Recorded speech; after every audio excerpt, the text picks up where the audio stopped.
क्या आपने कभी एक पल के लिए यह सोचा है, जिस व्यक्ति के बिना आप एक क्षण भी खुश नहीं रह सकते, यदि वह अचानक आपका साथ छोड़ दे तो क्या होगा? जिस धन को कमाने में आपने अपनी पूरी उम्र लगा दी, यदि वह एक दिन आपके हाथों से फिसल जाए तो क्या होगा? जिस सम्मान और प्रतिष्ठा के लिए आपने वर्षों तक संघर्ष किया, यदि वही लोग एक दिन आपकी ओर पीठ कर लें तो क्या होगा? शायद इन सभी प्रश्नों का उत्तर एक ही होगा, पीड़ा। लेकिन एक और प्रश्न है, क्या पीड़ा वास्तव में उन चीजों के चले जाने से होती है या उस पकड़ से जो हमने उन पर बना ली है? जरा अपनी आंखें बंद करके किसी ऐसी वस्तु, व्यक्ति या संबंध को याद कीजिए जिसे खोने की कल्पना मात्र से आपके भीतर बेचैनी पैदा हो जाती है। जो बेचैनी अभी आपके भीतर उठी, महर्षि अष्टावक्र कहते हैं, उसी का नाम मोह है। नमस्कार भक्तों, विष्णु टेल्स परिवार में आपका हार्दिक स्वागत है। आज हम अष्टावक्र गीता के उस गहरे रहस्य को समझेंगे जिसे जान लेने के बाद राजा जनक की जीवन दृष्टि हमेशा के लिए बदल गई। यह केवल एक प्राचीन संवाद नहीं, यह हमारे और आपके जीवन का दर्पण है। मिथिला नगरी में चारों ओर सुख, शांति और वैभव दिखाई देता था। राजमहल संगीत और उत्सवों से भरा रहता था। लेकिन उस वैभव के बीच एक व्यक्ति ऐसे थे जिनकी आंखों में एक अनकहा प्रश्न हर दिन गहरा होता जा रहा था, और वह थे राजा जनक। एक दिन वे राजमहल की छत से नगर को देख रहे थे। सड़क पर एक व्यापारी अपने खोए हुए धन के कारण रो रहा था। थोड़ी दूर एक वृद्ध अपने बिछड़े पुत्र की याद में विलाप कर रहा था। एक सैनिक भविष्य की चिंता में डूबा था और एक धनी व्यक्ति अपने सम्मान को बचाने के लिए व्याकुल था। जनक ने देखा, हर व्यक्ति किसी न किसी अदृश्य बोझ को ढो रहा है। उन्होंने धीरे से स्वयं से पूछा, यदि संसार में सब कुछ प्राप्त करने के बाद भी मनुष्य दुखी है, तो फिर दुख का वास्तविक कारण क्या है? यह प्रश्न उनके भीतर शांत नहीं हुआ। उसी दिन उन्होंने महर्षि अष्टावक्र से मिलने का निश्चय किया। संध्या का समय था। वन में पक्षियों का कलरव धीरे धीरे शांत हो रहा था। एक विशाल वटवृक्ष के नीचे महर्षि अष्टावक्र ध्यानमग्न बैठे थे। राजा जनक धीरे धीरे आगे बढ़े। उन्होंने विनम्र होकर प्रणाम किया। अष्टावक्र ने अपनी आंखें खोलीं। उनकी दृष्टि अत्यंत शांत थी। ऐसा लगता था मानो वे जनक के शब्द सुनने से पहले ही उनके हृदय को पढ़ चुके हों। जनक ने हाथ जोड़कर कहा, गुरुदेव, मैं देखता हूं कि संसार का प्रत्येक मनुष्य किसी न किसी पीड़ा में जी रहा है। कोई धन के लिए रो रहा है, कोई परिवार के लिए, कोई भविष्य से डरता है, तो कोई अतीत को छोड़ नहीं पा रहा। कृपा करके बताइए, मनुष्य की पीड़ा का वास्तविक कारण क्या है? महर्षि अष्टावक्र कुछ क्षण मौन रहे। फिर उनके होंठों पर हल्की मुस्कान आई। उन्होंने कहा, राजन, मनुष्य की पीड़ा का कारण संसार नहीं है, उसका अपना मोह है। जनक ने आश्चर्य से पूछा, गुरुदेव, वास्तव में मोह क्या है? अष्टावक्र ने एक छोटे पौधे की ओर संकेत किया। उस पर एक तितली आकर बैठी, कुछ क्षण ठहरी और फिर उड़ गई। महर्षि बोले, क्या तुमने देखा?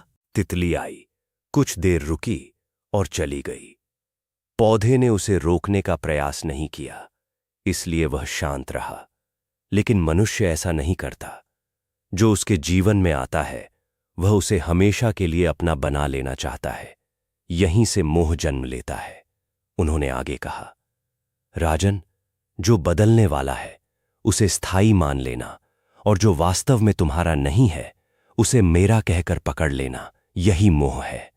महर्षि ने अचानक प्रश्न किया, यदि आज तुम्हारा राज सिंहासन किसी और को दे दिया जाए, क्या तुम्हारा अस्तित्व समाप्त हो जाएगा?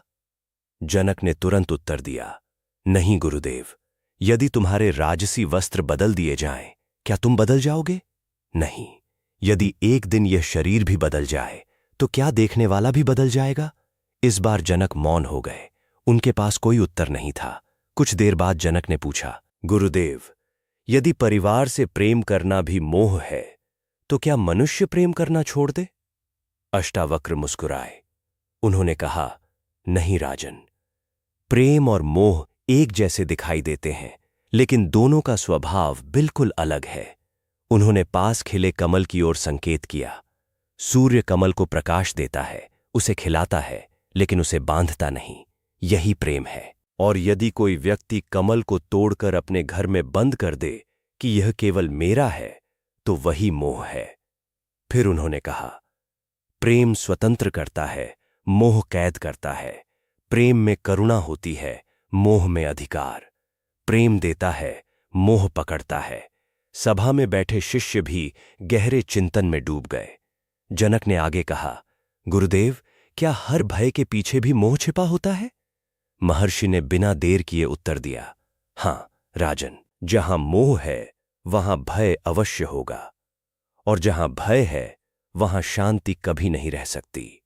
उन्होंने एक सूखी पत्ती उठाई, हवा का झोंका आया और पत्ती उड़ गई। महर्षि बोले, देखो, पत्ती ने हवा का विरोध नहीं किया, इसलिए उसे कोई पीड़ा नहीं हुई। लेकिन मनुष्य हर परिवर्तन को रोकना चाहता है, यहीं से उसका संघर्ष शुरू होता है। फिर महर्षि ने एक बालक की ओर संकेत किया जो नदी किनारे रेत का महल बना रहा था। कुछ देर बाद एक लहर आई और पूरा महल बह गया। बालक मुस्कुराया और फिर नया महल बनाने लगा। अष्टावक्र बोले, राजन, यदि वही बालक यह मान लें कि यही महल हमेशा रहेगा, तो उसके टूटते ही वो रो पड़ेगा।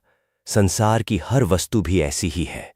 धन, यश, संबंध, शरीर, सब समय की लहरों पर बने रेत के महल हैं। उन्होंने शांत स्वर में कहा, समस्या महल बनाने में नहीं है, समस्या उसे हमेशा के लिए अपना समझ लेने में है। यह सुनकर जनक की आंखें झुक गईं। उन्हें अपने जीवन की अनेक घटनाएं याद आने लगीं। कितनी बार वे सम्मान खोने के भय से बेचैन हुए थे, कितनी बार अपने प्रियजनों के लिए अत्यधिक चिंता में डूब गए थे। आज पहली बार उन्हें लगा, शायद पीड़ा बाहर नहीं, भीतर जन्म लेती है। लेकिन तभी उनके भीतर एक और प्रश्न उठा। उन्होंने हाथ जोड़कर कहा, गुरुदेव, यदि मोह ही सभी दुखों का मूल कारण है, तो क्या मनुष्य मोह से मुक्त हो सकता है? और यदि हो सकता है, तो कैसे? महर्षि अष्टावक्र के चेहरे पर एक दिव्य मुस्कान फैल गई। उन्होंने धीरे से कहा, राजन, मोह को बलपूर्वक छोड़ा नहीं जाता। सत्य को पहचानते ही वह स्वयं गिर जाता है। लेकिन उस सत्य तक पहुंचने से पहले तुम्हें यह जानना होगा कि तुम वास्तव में कौन हो। इतना कहकर महर्षि मौन हो गए। वन में फिर वहीं शांति फैल गई। राजा जनक महर्षि अष्टावक्र के सामने शांत भाव से बैठे थे। उनके भीतर अब एक नई जिज्ञासा जन्म ले चुकी थी। उन्हें पहली बार महसूस हुआ कि शायद अब तक वे संसार को नहीं, बल्कि स्वयं को गलत समझते रहे थे। कुछ क्षणों तक दोनों मौन रहे। फिर जनक ने विनम्र स्वर में पूछा, गुरुदेव, यदि मोह ही सभी दुखों का कारण है, तो मनुष्य उससे मुक्त कैसे हो सकता है? क्या संसार छोड़ देना ही मुक्ति का मार्ग है? महर्षि अष्टावक्र ने मुस्कुराकर कहा, नहीं राजन, संसार को छोड़ना सरल है, लेकिन अपने भ्रम को छोड़ना कठिन है। बंधन वन में नहीं, बंधन मन में रहता है। पूरा वातावरण मानो इन शब्दों के साथ और भी शांत हो गया। फिर अष्टावक्र ने जनक के गले में पड़ी स्वर्ण माला की ओर संकेत करके पूछा, राजन, क्या यह माला किसी को बांध सकती है? जनक बोले, नहीं गुरुदेव।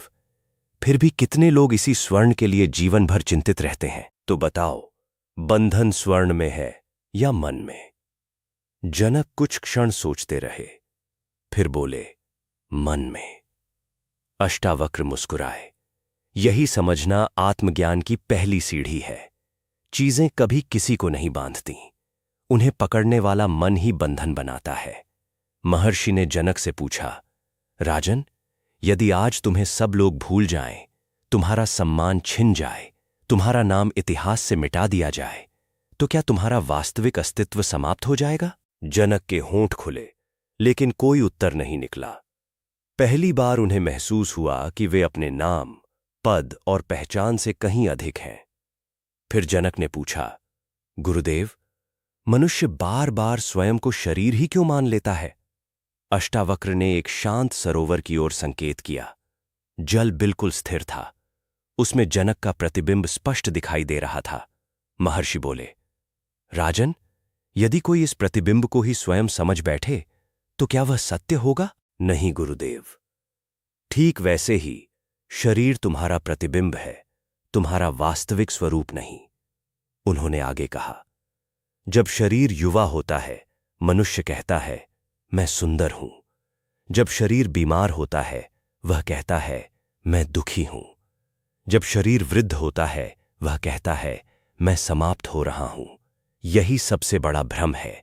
इतना कहकर महर्षि ने ऊपर नीले आकाश की ओर देखा। सफेद बादल धीरे धीरे बह रहे थे। उन्होंने पूछा, राजन, क्या बादलों के आने जाने से आकाश बदल जाता है? नहीं गुरुदेव। क्या वर्षा होने से आकाश भीग जाता है? नहीं। महर्षि मुस्कुराए। ठीक वैसे ही विचार तुम्हारे भीतर आते हैं, भावनाएं उठती हैं, क्रोध आता है, भय आता है, सुख आता है, दुख आता है, लेकिन इन सब से अलग एक साक्षी है जो केवल देख रहा है। वही तुम हो। जनक की आंखों में विस्मय उतर आया। उन्होंने कहा, गुरुदेव, साक्षी कौन है? अष्टावक्र ने पूछा। जब तुम कहते हो मुझे क्रोध आया, तो उस क्रोध को देखने वाला कौन है? और जब तुम कहते हो मुझे भय लग रहा है, तो उस भय को जानने वाला कौन है? जनक मौन रहे। महर्षि बोले, जिसे तुम देख सकते हो वह तुम नहीं हो। यदि तुम मन को देख सकते हो तो देखने वाला मन नहीं हो सकता। यदि तुम शरीर को देख सकते हो तो देखने वाला शरीर नहीं हो सकता। राजा जनक के भीतर जैसे कोई गांठ खुलने लगी।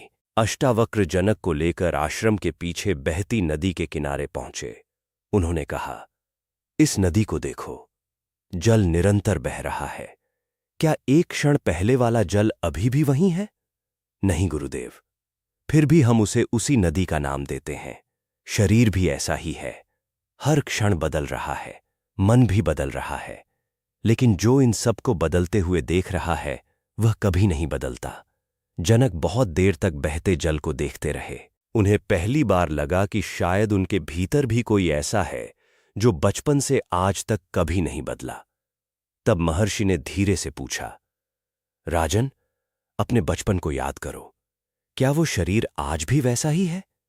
नहीं, युवावस्था भी बदल जाएगी, बुढ़ापा भी आएगा, लेकिन बचपन से आज तक जो मैं हूं का अनुभव है, क्या वो बदला?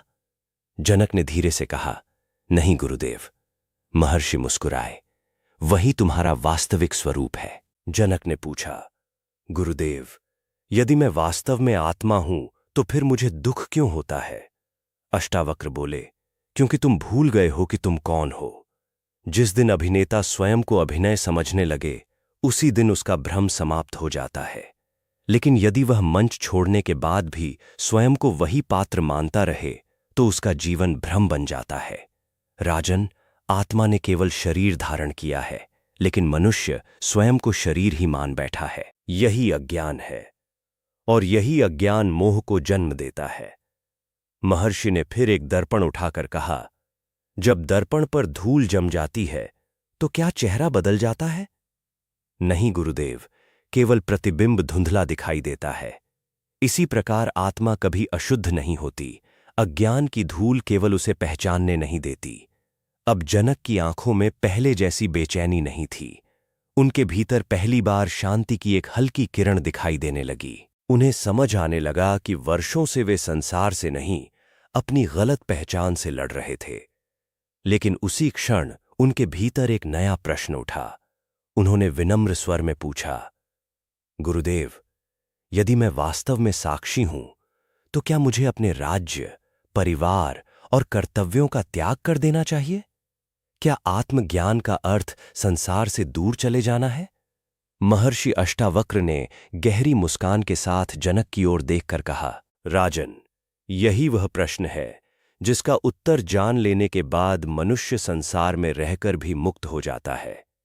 त्याग वस्तुओं का नहीं, आसक्ति का करना होता है। कमल जल में रहता है, लेकिन जल उसे भिगो नहीं पाता। वैसे ही ज्ञानी संसार में रहता है, लेकिन संसार उसके भीतर नहीं रहता। जनक स्तब्ध रह गए। उन्हें अनुभव हो रहा था कि अब तक जो उन्होंने समझा वह केवल यात्रा की शुरुआत थी। संध्या ढल चुकी थी। आकाश में अनगिनत तारे चमकने लगे थे। महर्षि अष्टावक्र वटवृक्ष के नीचे शांत भाव से बैठे थे। राजा जनक उनके सामने ध्यानमग्न थे।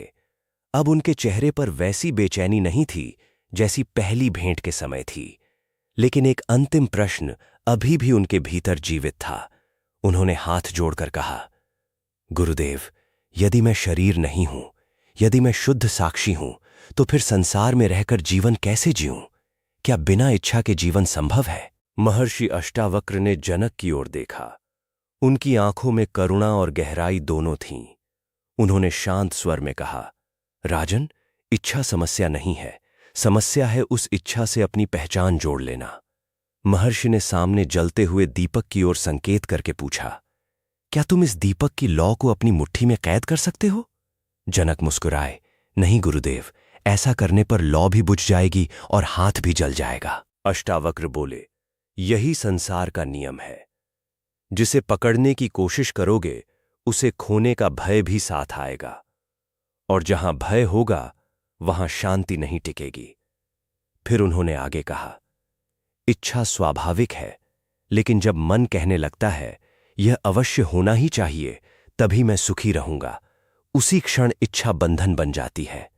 एक क्षण रुककर सोचिए, यदि आज आपकी सारी योजनाएं बदल जाएं, तो क्या आपका जीवन समाप्त हो जाएगा? यदि लोग आपकी प्रशंसा करना बंद कर दें, तो क्या आपका वास्तविक मूल्य भी समाप्त हो जाएगा? यदि उत्तर नहीं है, तो फिर मन इतना भयभीत क्यों रहता है? महर्षि कहते हैं, क्योंकि मन ने स्वयं को उन चीजों से बांध लिया है जो कभी स्थायी थीं ही नहीं। जनक ने फिर पूछा, गुरुदेव, क्या दुख का कारण केवल मोह है या अपेक्षाएं भी हैं? अष्टावक्र मुस्कुराए। उन्होंने कहा, राजन, अपेक्षा मोह का ही दूसरा रूप है। उन्होंने एक वृक्ष की ओर संकेत किया। वह वृक्ष सभी को छाया दे रहा था, पक्षियों को, यात्रियों को, यहां तक कि लकड़हारे को भी, जो कल उसी वृक्ष को काटने वाला था। महर्षि बोले, क्या यह वृक्ष किसी से धन्यवाद की अपेक्षा करता है? नहीं गुरुदेव, इसलिए वह शांत है। मनुष्य देता कम है, लेकिन बदले में बहुत कुछ चाहता है, यहीं से पीड़ा जन्म लेती है। ये शब्द सुनते ही जनक ने आंखें बंद करके धीरे से कहा, गुरुदेव, मेरे अधिकांश दुख तो मेरी अपनी अपेक्षाओं से ही उत्पन्न हुए थे। अष्टावक्र ने सिर हिलाया। यही जागृति की शुरुआत है, राजन। महर्षि अष्टावक्र जनक को आश्रम के सरोवर के पास ले गए। जल के बीच एक सुंदर कमल खिला हुआ था। उन्होंने पूछा, राजन, यह कमल कहाँ रहता है? जल में। लेकिन क्या जल इसकी पंखुड़ियों से चिपक पाता है? नहीं। अष्टावक्र बोले, यही ज्ञानी का जीवन है। वह संसार में रहता है, कर्तव्य निभाता है, प्रेम करता है, सेवा करता है, लेकिन भीतर से किसी भी वस्तु से बंधता नहीं। जनक ने पूछा, गुरुदेव, तो क्या मुक्ति के लिए राज्य छोड़ना आवश्यक नहीं? महर्षि हंस पड़े।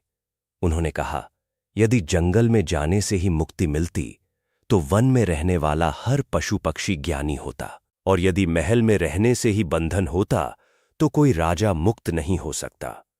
कुछ क्षण रुककर वे बोले, त्याग वस्तुओं का नहीं, अहंकार और आसक्ति का करना होता है। बंधन संसार में नहीं, मन में है।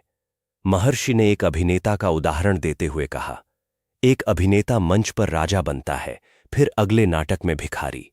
क्या उसका वास्तविक स्वरूप बदल जाता है? नहीं गुरुदेव।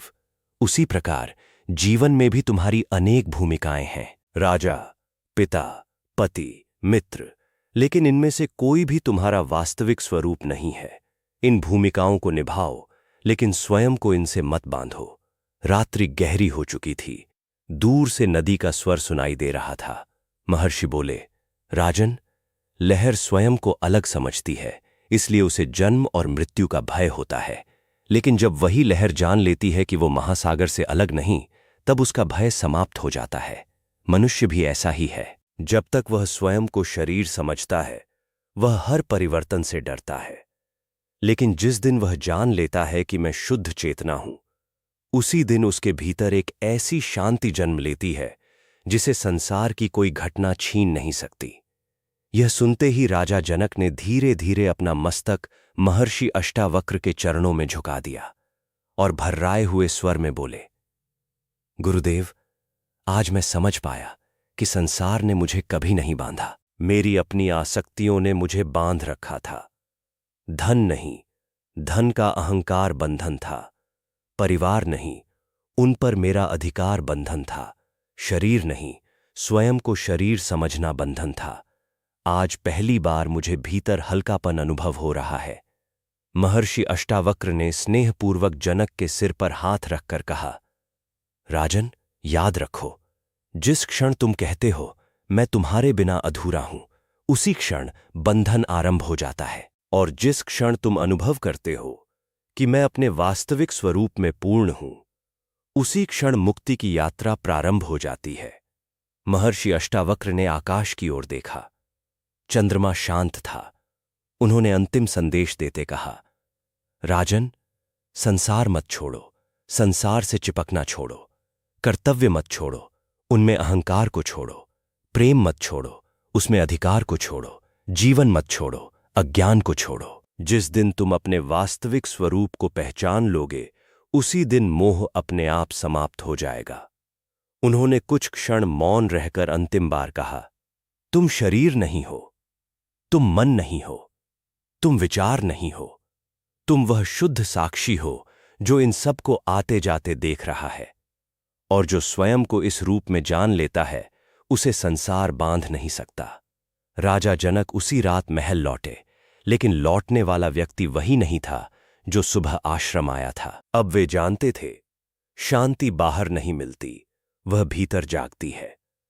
और जब मनुष्य स्वयं को पहचान लेता है, तब संसार वैसा ही रहता है, लेकिन उसका अनुभव पूरी तरह बदल जाता है। यही अष्टावक्र गीता का सार है, यही आत्मज्ञान का द्वार है, और यही वह सत्य है जो मनुष्य को संसार में रहते हुए भी मुक्त बना देता है। यदि यह संवाद आपके हृदय को स्पर्श कर गया हो, तो वीडियो को लाइक करें, अपने विचार कमेंट में अवश्य लिखें, और ऐसे ही सनातन ज्ञान से जुड़े संवादों के लिए हमारे चैनल को सब्सक्राइब करें। जय श्री राम।